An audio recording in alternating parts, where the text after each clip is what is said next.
पिछले वीडियो में हमने देखा था क्या, एनसेड्स एंड एंटीपायरेटिक, जिसको बोलते हैं non steroidal anti inflammatory drugs and antipyretics के बारे में। अब उसका हम देख लेते हैं mechanism of action and pathway. तो हम सबसे पहले हम क्या देख लेते हैं, इन्फ्लामेटरी पाथवे। क्या देखते हैं हम, इन्फ्लामेटरी पाथवे। हमारे बॉडी में जब किसी तरह की स्वेलिंग या इन्फ्लामेशन होती है या कोई एक्सटर्नल स्टिमुली हमारे बॉडी को हीट करती है तो क्या होता है, ये क्या होते हैं, सेल मेम्ब्रेन फॉस्फोलिपिड्स होती है। यहाँ पर एक एंजाइम प्रेजेंट होता है, कौन सा, फॉस्फोलाइपेज A2। अगर किसी तरह के एक्सटर्नल स्टिमुली हमारे बॉडी को हीट करती है तो ये क्या करता है, एंजाइम क्या होता है, एक्टिवेट हो जाता है। वैसे भी ये प्रेजेंट होता है, लेकिन क्या होता है, ये डीएक्टिवेटेड फॉर्म में होता है। एक्सटर्नल स्टिमुली के कारण ये क्या होता है, एक्टिवेट हो जाता है। इसके कारण क्या होता है, सेल में क्या फॉस्फोलिपिड से एक केमिकल रिलीज होता है, जिसको क्या बोलते हैं, एराकिडोनिक एसिड्स। ये क्या होता है, सबस्ट्रेट होता है 2 मेजर एंजाइम्स का। उसमें से फर्स्ट कौन सा आता है हमारा, 5-लॉक्स, जिसको क्या बोलते हैं, लाइपोऑक्सीजिनेज बोलते हैं। और सेकेंड क्या होता है हमारा, कॉक्स, जिसको हम क्या बोलते हैं, साइक्लोऑक्सीजिनेज कहते हैं। इस वीडियो में हम क्या करेंगे, साइक्लोऑक्सीजिनेज एंजाइम के बारे में बात करेंगे, मतलब कॉक्स के बारे में बात करेंगे। देखते हैं इसमें क्या, कॉक्स एंजाइम साइक्लोऑक्सीजिनेज, ये क्या होते हैं, बेसिकली 2 टाइप्स के होते हैं। कौन से, कॉक्स 1 एंड कॉक्स 2। कॉक्स 1 क्या होते हैं, ये क्या करते हैं, एक्सप्रेस्ड होता है constantly throughout the body.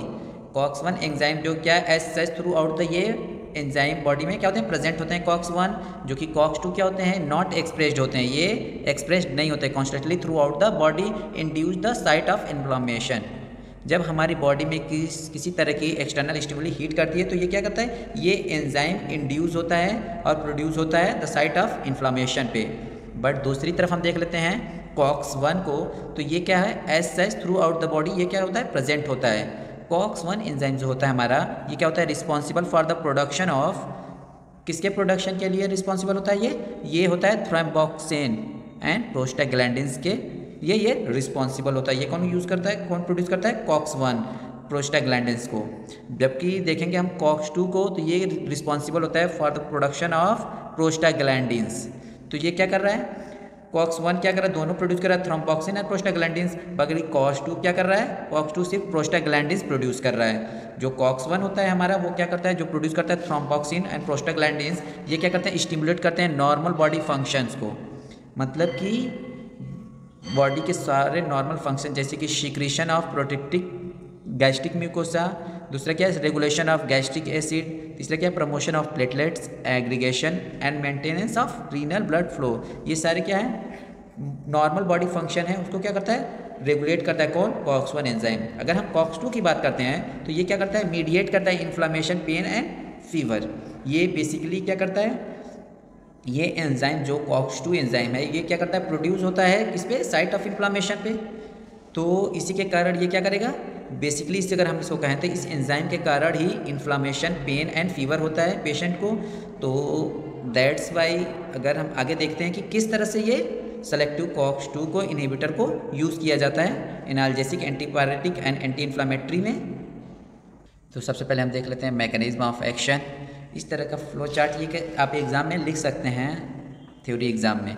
तो सबसे पहले हम इसमें देख लेते हैं क्या, सेल मेम्ब्रेन फॉस्फोलिपिड्स। हमने बताया था कि जब कोई physical, chemical, inflammatory and mitogen stimuli होती है तो उसमें क्या होता है, ये जो स्टिमुली लगती है उसमें क्या होता है, ये एंजाइम्स फॉस्फोलाइपेज A2 को क्या करता है, एक्टिवेट कर देता है। किसमें, एराकिडोनिक एसिड में क्या हो जाता है, कन्वर्ट हो जाता है। और जो हमारा कॉक्स 1 एंड कॉक्स 2 ये बोथ दोनों हैं, दोनों एंजाइम्स के क्या होते हैं, प्रेजेंट में कन्वर्ट हो जाते हैं किसमें, प्रोस्टाग्लैंडिन G2 में।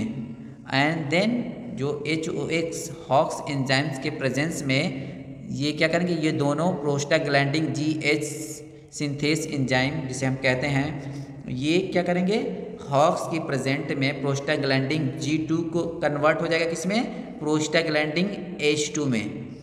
फिर ये जो प्रोस्टाग्लैंडिन H2 है वो क्या करेगा, ये टिश्यू स्पेसिफिक आइसोमेरेज है। क्या है, टिश्यू स्पेसिफिक आइसोमेरेज एंजाइम्स के प्रेजेंस में ये क्या करेगा, अलग अलग प्रोस्टेनॉइड्स में कन्वर्ट हो जाएगा। ये सारे कौन कौन से हैं, ये सारे prostacyclin, thromboxane A2, prostaglandin D2, prostaglandin E2, prostaglandin F2 alpha, इन सब को क्या करेंगे, प्रोस्टानॉइड्स कहा जाता है। और ये अलग अलग बॉडी पार्ट्स में प्रेजेंट होते हैं। तो इन सब के बारे में हम देख सकते हैं कि इसी से रिलेटेड इनकी क्या होती है, इनके इफ़ेक्ट एंड साइड इफ़ेक्ट भी होते हैं। तो देख लेते हैं क्या करते हैं एनसेड्स। ब्लॉक करते हैं COX-1 एंड COX-2 दोनों को, दोनों ही एंजाइम्स को क्या करते हैं, ये ब्लॉक करते हैं, इनहिबिट करते हैं। किसको? साइक्लोऑक्सीजिनेज को, component of phospholipase A2 and block the formation of prostaglandin G2। So prostaglandin G2 क्या है, अल्टीमेटली प्रोस्टाग्लैंडिन H2 के फॉर्मेशन नहीं हो पाती है। इनका मैकेनिज्म ऑफ एक्शन जो है, आगे हम देख लेते हैं कि इसके साइड इफ़ेक्ट्स के बारे में। जो COX-1 जो एंजाइम्स होते हैं वो क्या होते हैं, बेसिकली प्रोस्टाग्लैंडिन एंड थ्रोम्बोक्सिन दोनों को ही क्या करता है, प्रिपेयर करते हैं नॉर्मल फॉर्म में। बट ये non steroidal anti inflammatory drug की वजह से ये क्या करते हैं, ये एंजाइम क्या करते हैं, इनहिबिट कर देते हैं किसको, COX-1 को। इसके कुछ रिलेटिव साइड इफ़ेक्ट भी मिलते हैं, जैसे कि ये क्या करता है, decrease PGE2 and PGI2। Prostaglandin में क्या होता है, PGE2 एंड PGI2 क्या होता है, बेसिकली क्या होता है, डिक्रीज हो जाता है इनकी फॉर्मेशन, और ये क्या हो जाता है, result in the peptic ulcer. क्योंकि ये दोनों ही एंजाइम्स क्या है, PGE2 और PGI2 दोनों क्या है, रिस्पॉन्सिबल है फॉर द प्रोटेक्टिक गैस्ट्रिक म्यूकोसा के लिए। ये गैस्ट्रिक म्यूकोसा क्या करते हैं, प्रोटेक्ट करते हैं दोनों एंजाइम।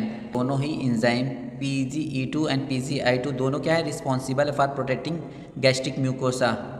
गैस्ट्रिक म्यूकोसा को ये प्रोटेक्ट करते हैं दोनों ही एंजाइम्स। अगर COX-1 अपनी एक्टिवेटेड फॉर्म में होता है तो क्या करेगा, COX-1 को इनहिबिट कर देगा, और ये दोनों ही एंजाइम्स क्या करेंगे, डिक्रीज हो जाएंगे सर्कुलेशन में, एंड फॉर्मेशन क्या कर देंगे, पेप्टिक अल्सर के चांसेस हो जाते हैं। देन देख लेते हैं डिक्रीज थ्रोम्बोक्सिन A2, जिसे हमने कहा था कि प्रोस्टाग्लैंडिन थ्रोम्बोक्सिन दोनों ही हैं, तो थ्रोम्बोक्सिन A2 भी क्या होगा, डिक्रीज हो जाएगा, क्योंकि ये एंजाइम जो क्या है, इनहिबिट कर दिया गया है एनसेड्स के द्वारा।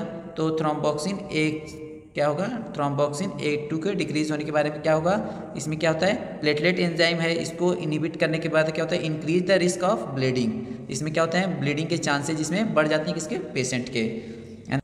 Then third and most common जो है, ये क्या है, इसमें क्या होता है, इसमें जो होता है क्या होता है, डिक्रीज PGE2 एंड PGI2। ये दोनों ही एंजाइम्स क्या होते हैं, डिक्रीज होने की वजह से क्या होता है, ये दोनों ही एंजाइम्स सारे नॉर्मल फंक्शन के लिए रिस्पॉन्सिबल होते हैं किसमें, बॉडी में। जैसे कि हमने प्रीवियस स्लाइड में हमने पढ़ा था कि गैस्ट्रिक म्यूकोसा क्या करता है, प्रोटेक्ट करते हैं ये नॉर्मल रेनल, ये क्या करते हैं, ब्लड फ्लो करते हैं। ये क्या, जैसे देखिए, which is responsible for maintaining renal blood flow.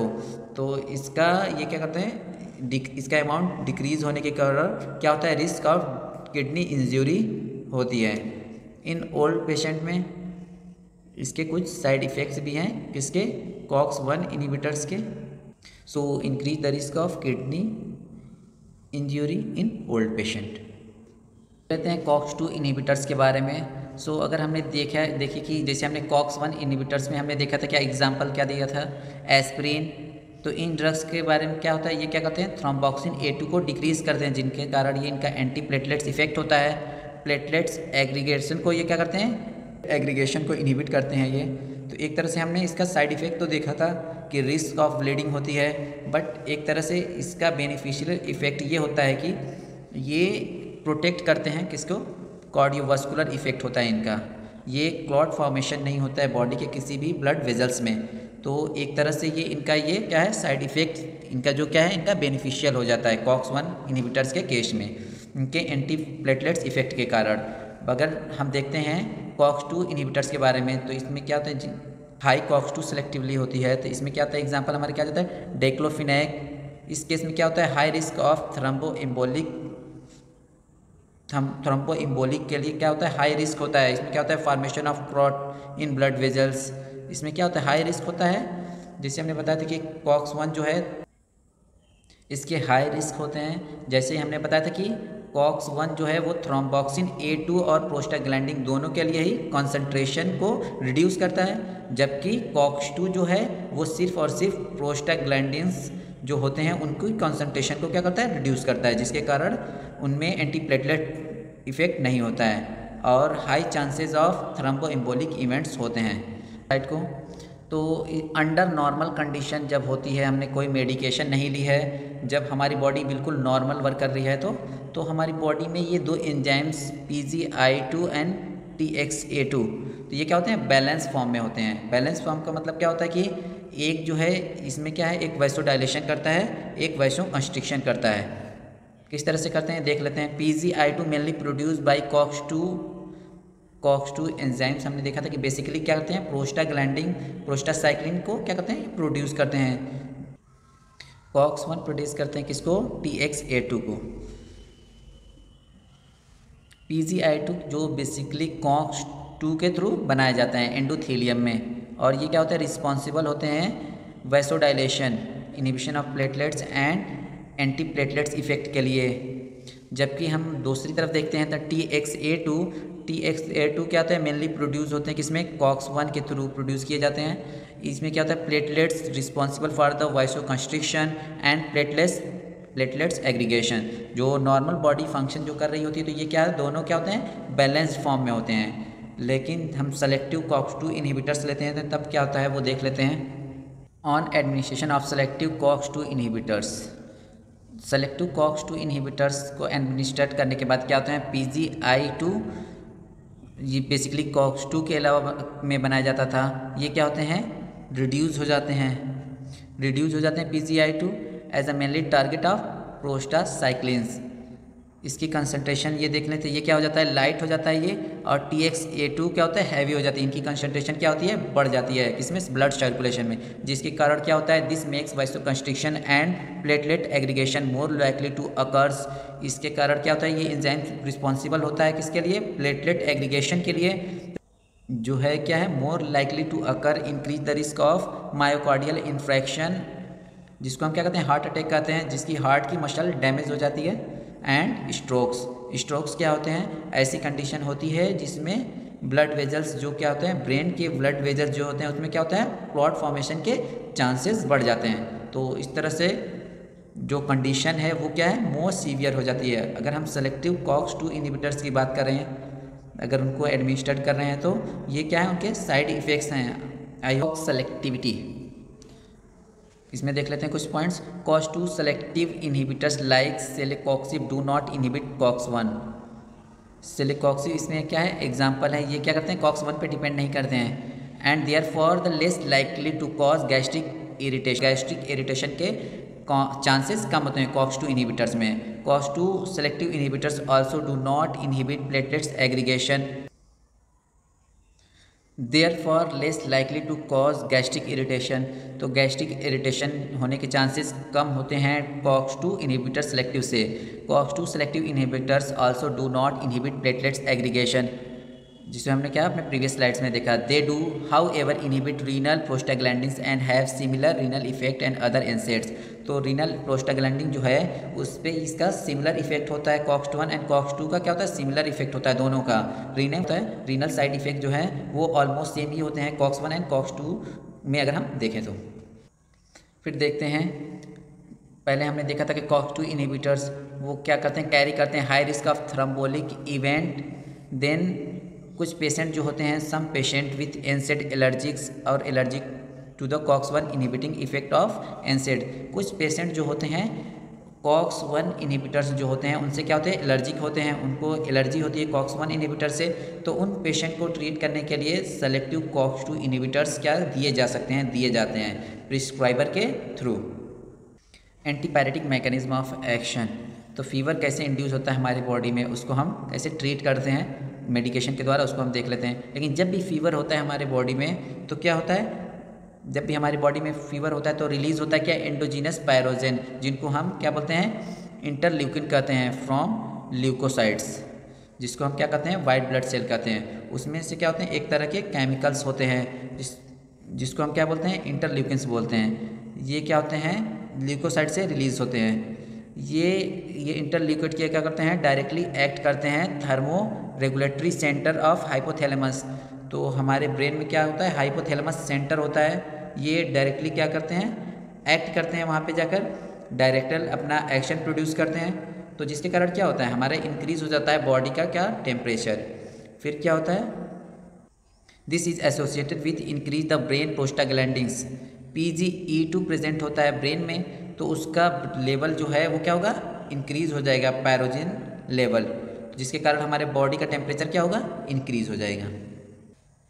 Mechanism of action इनका यही होता है कि जो एस्प्रिन जो है, एग्जांपल हम ले सकते हैं कि तो एस्प्रिन जो क्या है, इनहिबिट करेगा दोनों को ही, COX-1 एंड COX-2 एंजाइम्स को, जिसके कारण क्या होगा, ब्रेन प्रोस्टाग्लैंडिन्स क्या करेगा, फॉर्मेशन इनहिबिट हो जाएगा और prevent rise in body temperature. Body temperature क्या होगा, राइज नहीं हो पाएगा। तो aspirin prevent the body temperature rising effect of interleukin one by prevent the increase of brain prostaglandin.